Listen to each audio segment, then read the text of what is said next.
लड़ा इधर आओ, क्या नाम है रोहन। ठीक है, तो आज हम लोग क्या सीखेंगे? अभिग्रेड 6.3। तो 6.3 से पहले एक बार पुनरावृत्ति कर देते हैं। अभिग्रेड 6.1 सीखे हैं, इधर ध्यान दो। अभिग्रेड 6.1 सीखे। अभिग्रेड 6.1 क्या कहता है? अभिग्रेड 6.1 कहता है कि जब किसी रेखा पर कोई किरण खड़ी हो, तो इसमें जो आसन्न कोण बनेगा, क्या बनेगा? आसन्न कोण।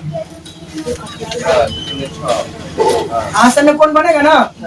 तो ये आसन्न कोण क्या होता है?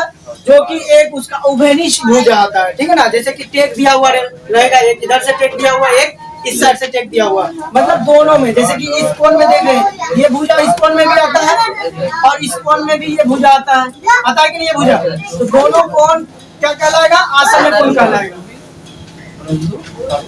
आसन्न कोण कहलाएगा। तो ये दोनों आसन्न कोण क्या होगा?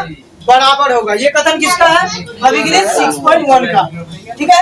अभिग्रेड 6.1 का कथन यही है कि जब किसी रेखा पर कोई किरण आकर पड़ती है तो वो क्या होता है? उसके जो दो आसन्न कोण बनते हैं वो आपस में क्या होते हैं? आसन्न कोण क्या होंगे? दोनों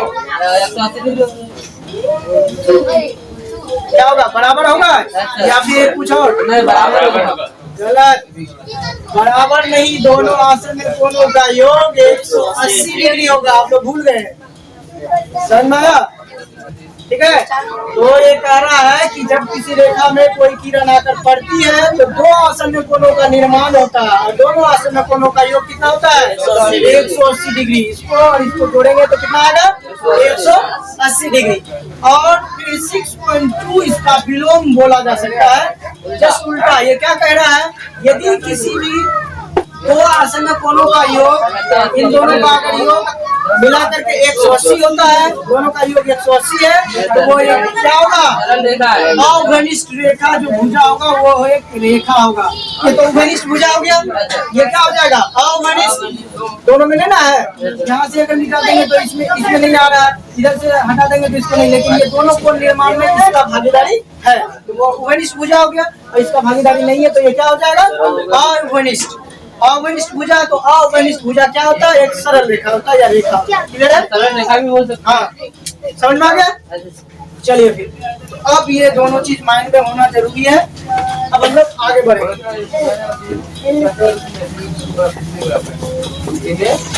तो अब आ गए हम लोग किसमें? 6.3 में, ठीक है ना। तो अभिग्रेड अब 6.3। अभिग्रेड 6.3 का कथन क्या कह रहा है? यदि एक तिर्यक रेखा दो समांतर रेखा को प्रतिच्छेद करे, प्रतिच्छेद करना माने काटना, ठीक है। तो एक तिर्यक रेखा कौन है? एक तिर्यक रेखा दो समांतर रेखाओं को क्या करता है? प्रतिच्छेद करता है। तो दो समांतर रेखा हमने किसको लिया? AB और CD। दो समांतर रेखा कौन कौन है? AB और CD। और तिर्यक रेखा PF। इससे काट दिए ना, ठीक है। तो वही बोल रहा है, यदि एक तिर्यक रेखा दो समांतर रेखा को प्रतिच्छेद करे तो संगत कोण का प्रत्येक युग्म बराबर होता है। तो संगत कोण का प्रत्येक युग्म, युग्म मतलब क्या होता है? जोड़ा। युग्म मतलब जोड़ा, ठीक है ना। तो संगत कोण का प्रत्येक जोड़ा क्या होगा? आपस में बराबर होगा। संगत कोण मतलब जो तेरा हाल है मेरा हाल है, होता है ना। मतलब एक जैसा संगत में वैसे ना सेम गुण होता है ना। चोर का संगत हमेशा चोरों के साथ ही अच्छा होता है। शरीर इंसान का संगत शरीर इंसान के साथ ही होता है। इसलिए एक बांग्ला में कहावत है, क्या है? बहुत फेमस कहावत है, संगो देशो से लोहा वाला। मैंने जैसा साथी होगा वैसा। लोहा जो डूबने वाला है, लेकिन अगर संग उसका मिल गया चदरा वाला तो डूबेगा नहीं, वो भी भासेगा, तैरेगा। तो वही बात है।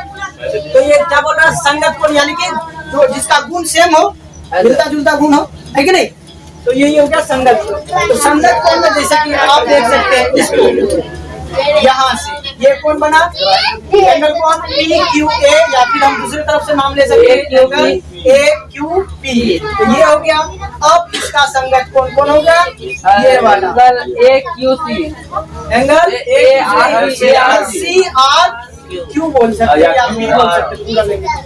सी एंगल सी आर क्यू। अब ये क्यू संगत कैसे है तो आप जरा सा देखिए, ये तो समांतर रेखा है, रेखा के ये ऊपर है कि नहीं, ये भी समांतर रेखा वाला जो रेखा के ऊपर है, और ये जो तिर्यक रेखा के लेफ्ट साइड में है, तो दोनों का मूल मिल रहा है कि नहीं मिल रहा है, तो ये संगत हो गया, सेम जैसा है कि नहीं, तो ये संगत कोण कहलाएंगे। ये कोण और ये कोण क्या होंगे, बराबर होंगे, समान होंगे। क्लियर है। अब दूसरी बात, अब जरा सा संगत कोण, इसका संगत कोण आप ही लोग बताइए, एंगल पी क्यू बी का संगत कोण कौन होगा, एस आर डी। क्या सही है, नहीं है, कौन होगा, ये वाला एंगल, और ये इसका संगत कौन होगा, ये होगा कि ये होगा। हाँ तो नाम बोलिए ना, क्या बोले, D R Q, yes D R Q, ये वाला। तो देख लीजिए ये क्या है, सबसे पहले तिर्यक रेखा के राइट साइड में है, दाहिने तरफ है कि नहीं, और देखिए ये तिर्यक रेखा के ऊपर में है, सॉरी समांतर रेखा के ऊपर में है, ये भी समांतर रेखा के ऊपर में आता है, ये भी बराबर होगा, ये है संगत। क्लियर है, संगत कौन समझ में आ गया, आई बात समझ में। अब जरा बताइए इसका संगत कौन कौन होगा, ये वाला।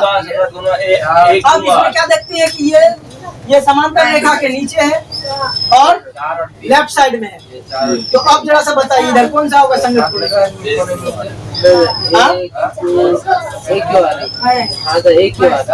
ए क्यू आर, यस गुड, ये वाला, यानी कि हम भी इसको दो रेखा और इसको दो रेखा से समझा, ठीक है ना, दोनों सेम है ना, नहीं तो बराबर। क्लियर है, कोई दिक्कत, संगत कौन समझ में आया। चलिए अब इसका संगत कौन बता सकते हैं हम लोग, ये वाला का पी क्यू आर, गुड, ये वाला संगत,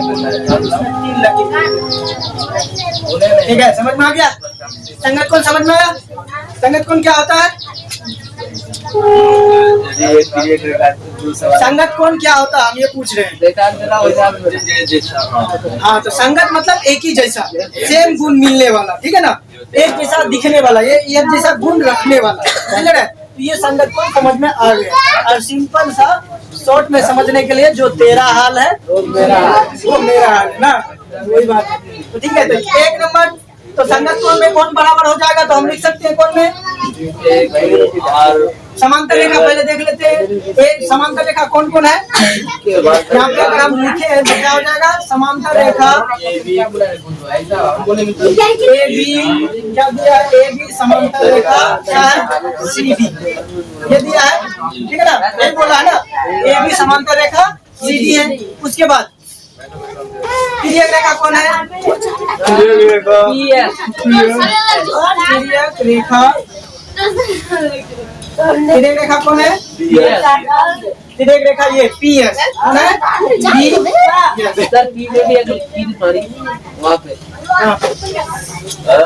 चलो ना चलेगा, अब इधर से ही मार रहे ऐसे, किधर से भी जाएगा, वो इधर से आ रहा है तो हम इसको दिखा रहे थे, ठीक है। तो ठीक है, समझ में आया ना, तो ये तिर्यक रेखा आपका हो गया, कौन ये पी एस, क्लियर है। अब आ गए हम लोग किसमें, संगत कोण, तो संगत कोणों का युग में कौन कौन बड़ा होगा,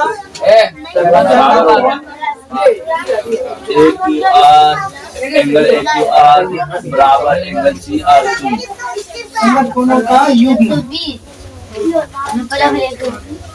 मतलब जोड़ा है ना, संगत कोणों का जोड़ा कौन कौन है। जैसे सबसे पहले अगर हम ये लेते हैं एंगल, किसको लेते हैं, क्यू जो है इसको, यानी पी क्यू ए भी बोल सकते हैं, ए क्यू पी भी बोल सकते हैं, ठीक है ना। बोलिए इसका नाम क्या लें, चलिए फिर ले लेते हैं एंगल ए क्यू पी, ये बराबर होगा किसके, युग में बराबर होता है ना, तो इसका युग में इसका जोड़ा कौन होगा, इसका जोड़ा कौन होगा, ये वाला ना ये वाला, ये वाला, ठीक है। तो एंगल कौन हो जाएगा, ये angle C R Q, good, angle C R Q, ये बराबर होगा क्यों, क्यों ये बराबर होगा, क्यों, क्योंकि ये संगत कोण का युग, क्लियर है।